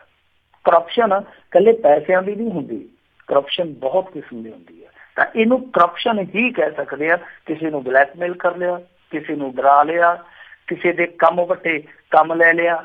ਇਹ ਸਾਰੀਆਂ ਚੀਜ਼ਾਂ ਜਿਹੜੀਆਂ ਚੱਲਦੀਆਂ ਪਈਆਂ, ਇਹਨਾਂ ਨੂੰ ਠੀਕ ਕਿਸ ਤਰ੍ਹਾਂ ਕਰਨਾ, ਜਿਹੜੀ ਵੱਖਰੀ ਕਿਸਮ ਦੀ ਵਿਸ਼ੇਸ਼ ਕਿਸਮ ਦੀ ਕਰਪਸ਼ਨ ਫੈਲ ਗਈ ਹੈ ਸਿੱਖ ਸੰਸਥਾਵਾਂ 'ਚ, ਇਸ ਕਰਪਸ਼ਨ ਦਾ ਜੂੜ ਕਿਸ ਤਰ੍ਹਾਂ ਵੱਢਣਾ, ਇਹ ਸੋਚਣ ਵਿਚਾਰਨ ਦਾ ਵਿਸ਼ਾ ਹੋਣਾ ਚਾਹੀਦਾ। ਇਹ ਐਪੀਸੋਡ ਤੇ ਹੁਣ ਭੁੱਲ ਜਾਓ, ਥੋੜ੍ਹਾ ਬਹੁਤਾ ਇੱਧਰੋਂ ਹੋ ਜਾਊਗਾ, ਅਕਾਲ ਤਖ਼ਤ ਬੰਨਿਓ ਹੋ ਸਕਦਾ ਪੁਲਿਸੀਆ ਕਾਰਵਾਈ ਹੋ ਜਾਵੇ, ਪਰ ਅੱਗੇ ਅੱਜ ਚੱਡਾ ਆਇਆ ਕੱਲ ਨੂੰ ਕੋਈ ਜਗ੍ਹਾ ਆ ਜਾਊਗਾ। ਇਸ ਚੀਜ਼ ਨੂੰ ਰੋਕਣਾ ਕਿੱਦਾਂ, ਇਹ ਸੋਚਣ ਦਾ ਵਿਸ਼ਾ ਇਹ ਹੋਣਾ ਚਾਹੀਦਾ, ਵਿਚਾਰਨ ਦਾ ਵਿਸ਼ਾ ਇਹ ਹੋਣਾ ਚਾਹੀਦਾ। ਜੀ ਜੀ, ਅਗਲੀ ਮਿੰਟੋ 'ਚ ਗੱਲ ਕਰ ਲਈਏ। ਕਹਿੰਦੇ ਚਮਤਕਾਰੀ ਬੱਚੇ ਦਾ ਜਿਹੜਾ national commission for child rights ਆ ਉਹਨਾਂ ਨੇ ਨੋਟਿਸ ਲਿਆ ਆ। ਦੇਖੋ ਇੱਥੇ ਨਾ ਵੱਖੋ ਵੱਖਰੇ ਬਾਬੇ ਆ। ਜੇ ਤੁਸੀਂ ਇਸ਼ਤਿਹਾਰ ਪੜ੍ਹੋਗੇ ਅਖਬਾਰ ਦੇ ਵਿੱਚ, ਉਹ ਕਹਿੰਦਾ ਮੈਂ 4 ਦਿਨਾਂ 'ਚ ਵਸ਼ੀਕਰਨ ਕਰ ਦਿੰਦਾ, ਉਹ ਕਹਿੰਦਾ ਮੈਂ 4 ਘੜੀਆਂ 'ਚ ਵਸ਼ੀਕਰਨ ਕਰ ਦਿੰਦਾ। ਕਈ ਇਹੋ ਜਿਹੇ ਵੀ ਦਾਅਵਾ ਕਰ ਦਿੰਦੇ ਆ, ਉਹ ਕਹਿੰਦੇ ਜੀ ਬਸ ਆਉਣ ਦੀ ਲੋੜ ਹੀ ਨਹੀਂ, ਟੈਲੀਫੋਨ ਕਰੋ, ਬਸ ਟੈਲੀਫੋਨ ਤੇ ਵਸ਼ੀਕਰਨ ਕਰ ਦਿੰਦੇ ਆ। ਤੋ ਇਸ ਤਰ੍ਹਾਂ ਦੇ ਆ। ਕਿਸੇ ਨੇ ਗੋਲਡ ਮੈਡਲਿਸਟ ਲਿਖਿਆ ਖੁਦ ਨੂੰ, ਕਿਸੇ ਨੇ ਚੈਂਪੀਅਨ ਲਿਖਿਆ, ਕਾਲੇ ਜਾਦੂ ਦਾ ਚੈਂਪੀਅਨ। ਮੈਂ ਇੱਕ ਦਿਨ ਪੜ੍ਹਦਾ ਪਿਆ ਸੀ ਇਸ਼ਤਿਹਾਰ, ਮੈਂ ਕਿਹਾ ਕਾਲੇ ਜਾਦੂ ਦੀ ਵੀ ਚੈਂਪੀਅਨਸ਼ਿਪ ਹੋ ਸਕਦੀ ਆ, ਜਿਹੜਾ ਬੰਦਾ ਜਿੱਤ ਕੇ ਆਇਆ। ਸੋ ਇੱਥੇ ਦਾ ਇੱਕ ਇਸ਼ਤਿਹਾਰ ਬੜਾ ਚਰਚਾ ਦਾ ਵਿਸ਼ਾ ਬਣਿਆ ਹੋਇਆ। ਉਹ ਮੇਰੇ ਖਿਆਲ ਦੇ ਨਾਲ ਲੁਧਿਆਣੇ ਜ਼ਿਲ੍ਹੇ ਦਾ ਐਡਰੈਸ ਵੀ ਦਿੱਤਾ ਹੋਇਆ ਉਸ ਇਸ਼ਤਿਹਾਰ 'ਚ। ਉਹਦੇ 'ਚ ਇਹ ਲਿਖਿਆ ਕਿ 3 ਸਾਲ ਦਾ ਬੱਚਾ, ਇਹ ਅਦਭੁਤ ਬੱਚਾ, ਔਰ ਇਹਦਾ ਚਮਤਕਾਰ ਦੇਖੋ, ਤੁਸੀਂ ਆ ਕੇ ਝਾੜਾ ਕਰਾਓ, ਵੇਖੋ ਤੁਹਾਨੂੰ ਕਿਵੇਂ ਫਰਕ ਪੈਂਦਾ। ਯਾਨੀ 3 ਸਾਲ ਦਾ ਬੱਚਾ, ਉਹਦੀ ਫੋਟੋ ਲਾਈ, ਔਰ ਬੱਚਾ ਵੀ ਏਦਾਂ ਜਿੱਦਾਂ ਹੱਥ ਨਾਲ ਪੀਰ ਪੈਗੰਬਰ ਕੋਈ ਆਸ਼ੀਰਵਾਦ ਨਹੀਂ ਦੇ ਰਿਹਾ ਹੁੰਦਾ, ਉਹ ਏਦਾਂ ਹੱਥ ਕਰਕੇ ਆਸ਼ੀਰਵਾਦ ਦੇ ਰਿਹਾ ਜੀ। ਸੋ ਉਹਦੇ ਤੇ ਬਠਿੰਡੇ ਦੇ ਇੱਕ ਸੱਜਣ ਨੇ ਸ਼ਿਕਾਇਤ ਕਰ ਦਿੱਤੀ ਕਿ ਬੱਚੇ ਦੀ ਫੋਟੋ ਇਸ ਤਰ੍ਹਾਂ ਇਸਤੇਮਾਲ ਕੀਤੀ ਜਾ ਰਹੀ ਹੈ, ਬੱਚੇ ਨੂੰ ਵਰਤਿਆ ਜਾ ਰਿਹਾ, ਕਿਉਂਕਿ ਬੱਚਾ ਤੇ ਅਬੋਧ ਆ ਨਾ, ਬੱਚਾ ਤੇ ਅਬੋਧ ਆ, ਬੱਚਾ ਤੇ ਅਣਜਾਣ ਆ, ਭੋਲਾਪਨ ਆ ਉਹਦੇ 'ਚ, ਮਾਸੂਮੀਅਤ ਆ ਉਹਦੇ 'ਚ, ਉਸ ਬੱਚੇ ਨੂੰ ਵਰਤਿਆ ਜਾ ਰਿਹਾ। ਤਾਂ ਫਿਰ ਅੱਜ ਇਹ ਕਾਰਵਾਈ ਜਿਹੜੀ ਹੋ ਗਈ ਆ, national commission for child rights ਨੇ ਇਹਦਾ ਨੋਟਿਸ ਲੈ ਲਿਆ। ਹੁਣ ਇਸ ਮਾਮਲੇ 'ਚ ਕਾਰਵਾਈ ਹੋ ਜਾਣੀ ਆ। ਸੋ ਇਹ ਜਿਹੜੀ ਦੱਸੀ ਜਾਂਦੀ ਹੈ ਇਸ਼ਤਿਹਾਰਬਾਜ਼ੀ, ਇਹ ਹੋਈ ਆ ਲੁਧਿਆਣਾ ਜ਼ਿਲ੍ਹੇ ਤੋਂ, ਕੋਈ ਪਿੰਡ ਰਜ਼ੂਰ, ਜ਼ਿਲ੍ਹਾ ਲੁਧਿਆਣਾ, ਜਿੱਥੋਂ ਇਹ ਪ੍ਰਕਾਸ਼ਿਤ ਹੋਇਆ ਇਸ਼ਤਿਹਾਰ। ਹੁਣ ਉਹ ਇਲਾਕਾ, ਉਹ ਐਡਰੈਸ ਬਿਲਕੁਲ ਇਸ਼ਤਿਹਾਰ ਦੇ ਮੁਤਾਬਿਕ ਸਹੀ ਹੈ ਜਾਂ ਕੋਈ ਉਹਦੇ 'ਚ ਵੀ ਹੇਰ-ਫੇਰ ਆ, ਇਹ ਤੇ ਬਾਅਦ 'ਚ ਪਤਾ ਲੱਗੂ। ਪਰ ਜਿਨ੍ਹਾਂ ਨੇ ਉਹ ਇਸ਼ਤਿਹਾਰ ਛਪਵਾਏ ਆ, ਹੋ ਸਕਦਾ ਆਉਣ ਵਾਲੇ ਦਿਨਾਂ ਦੇ ਵਿੱਚ ਉਹਨਾਂ ਤੇ ਨੱਥ ਪੈ ਜਾਵੇ। ਪਰ ਇੱਦਾਂ ਦੇ ਸਾਡੇ ਇੱਥੇ ਬਹੁਤ ਸਾਰੇ ਖੇਤਰ ਹੁੰਦੇ ਆ। ਕਿਸੇ ਨੂੰ ਇਹ ਕਹਿ ਦਿੱਤਾ ਜਾਂਦਾ ਜੀ ਇਹ ਬੱਚਾ ਜਿਹੜਾ ਇਹਨੇ ਪੁਨਰ ਜਨਮ ਲਿਆ, ਫਿਰ ਉਹ ਕਹਾਣੀ ਫੇਲ ਹੋ ਜਾਂਦੀ ਹੈ, ਕੋਈ ਨਵੀਂ ਕਹਾਣੀ ਘੜ ਦਿੱਤੀ ਜਾਂਦੀ ਹੈ। ਉੱਦਾਂ ਅੱਜ ਮੈਂ ਇੱਕ ਹੋਰ ਰਿਪੋਰਟ ਪੜ੍ਹਦਾ ਪਿਆ ਸੀਗਾ, United nations international children's emergency fund ਦੀ, ਯੂਨੀਸੈਫ ਜਿਹਨੂੰ ਕਹਿ ਦਿੰਦੇ ਆ ਜੀ। ਤਾਂ ਉਹਨਾਂ ਨੇ ਦੱਸਿਆ ਸੀਗਾ ਕਿ ਆ ਜਿਹੜਾ 2017 ਸਾਲ ਆ, ਇਹਦੇ ਵਿੱਚ ਬੱਚਿਆਂ ਨੂੰ ਬਹੁਤ ਜ਼ਿਆਦਾ ਯੂਜ਼ ਕੀਤਾ ਗਿਆ, ਇੱਥੋਂ ਤੱਕ ਕਿ ਸੈਕਸ ਲਾਈਫ ਦੇ ਤੌਰ ਤੇ ਵੀ, ਔਰ ਜੰਗਾਂ 'ਚ ਵੀ, ਯੁੱਧਾਂ 'ਚ ਵੀ, ਵੈਸੇ ਵੀ ਭੁੱਖਮਰੀ ਦਾ ਸ਼ਿਕਾਰ ਹੋਇਆ। ਤੇ ਉਹਨਾਂ ਨੇ ਇੱਕ ਫਿਗਰ ਦਿੱਤਾ ਸੀਗਾ, ਮੈਂ ਥੋੜਾ ਜਿਹਾ ਤੁਹਾਡੇ ਨਾਲ ਸ਼ੇਅਰ ਕਰ ਦੇਣਾ ਜਾਂਦਾ ਕਿ ਬੋਕੋ ਹਰਮ ਜਿਹੜਾ ਨਾਈਜੀਰੀਆ ਦਾ ਅੱਤਵਾਦੀ ਸੰਗਠਨ ਆ, ਬੋਕੋ ਹਰਮ ਵਾਲਿਆਂ ਨੇ 135 ਬੱਚਿਆਂ ਨੂੰ ਆਤਮਘਾਤੀ ਹਮਲਾਵਰ ਦੇ ਤੌਰ ਤੇ ਵਰਤਿਆ। ਇਸ ਤੋਂ ਇਲਾਵਾ ਸੋਮਾਲੀਆ 'ਚ 1800 ਤੋਂ ਜ਼ਿਆਦਾ ਬੱਚੇ ਆ ਜਿਹੜੇ ਉਹ 2017 ਦੇ ਪਹਿਲੇ 10 ਮਹੀਨਿਆਂ 'ਚ ਜਬਰਨ ਯੁੱਧ ਧੱਕੇ ਗਏ। ਫਿਰ ਸੁਡਾਨ ਦੇ ਵਿੱਚ 2013 ਤੋਂ ਹੁਣ ਤੱਕ 19,000 ਬੱਚੇ ਆ ਜਿਹੜੇ ਉਹ ਸੈਨਾ 'ਚ ਯਾਨੀ ਫੌਜ ਦੇ ਵਿੱਚ ਸ਼ਾਮਲ ਕਰ ਲਏ ਗਏ। ਸੋ ਕੋਈ ਆਤਮਘਾਤੀ ਬਣਾ ਰਿਹਾ, ਕੋਈ ਉਹਨਾਂ ਨੂੰ ਸੈਕਸ ਗੁਲਾਮ ਬਣਾ ਰਿਹਾ, ਕੋਈ ਭੁੱਖ ਦਾ ਸ਼ਿਕਾਰ ਬਣਾ ਰਿਹਾ, ਪਰ ਪੰਜਾਬ ਵਾਲੇ ਘੱਟ ਨਹੀਂ, ਇਹ ਧੱਕੇ ਦੇ ਨਾਲ ਉਹਨਾਂ ਨੂੰ ਬਾਬੇ ਹੀ ਬਣਾਈ ਜਾ ਰਹੇ ਆ। ਜੀ ਜੀ ਮਿੰਟੂ ਜੀ, ਬਹੁਤ ਬਹੁਤ ਧੰਨਵਾਦ। ਸਮਾਂ ਆਪਣੇ ਅੱਜ ਦੇ ਪ੍ਰੋਗਰਾਮ ਦਾ ਇੱਥੇ ਹੀ ਸਮਾਪਤ ਹੈ। ਮਿਲਾਂਗੇ ਆਪਾਂ ਤੁਹਾਨੂੰ ਜਿਹੜੇ ਜੀ ਅਗਲੇ ਬੁਲੇਟਿਨ 'ਚ। ਉਦੋਂ ਤੱਕ ਲਈ ਬਹੁਤ ਧੰਨਵਾਦ, ਮਿਹਰਬਾਨੀ, ਸਤਿ ਸ੍ਰੀ ਅਕਾਲ।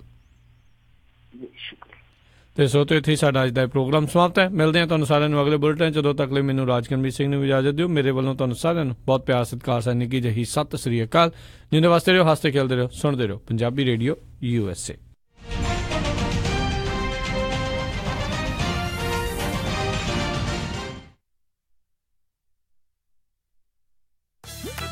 You're listening to Punjabi Radio USA, KOBO Yuba City 1450 AM, KIID Sacramento 1470 AM, KWRU Fresno 1300 AM.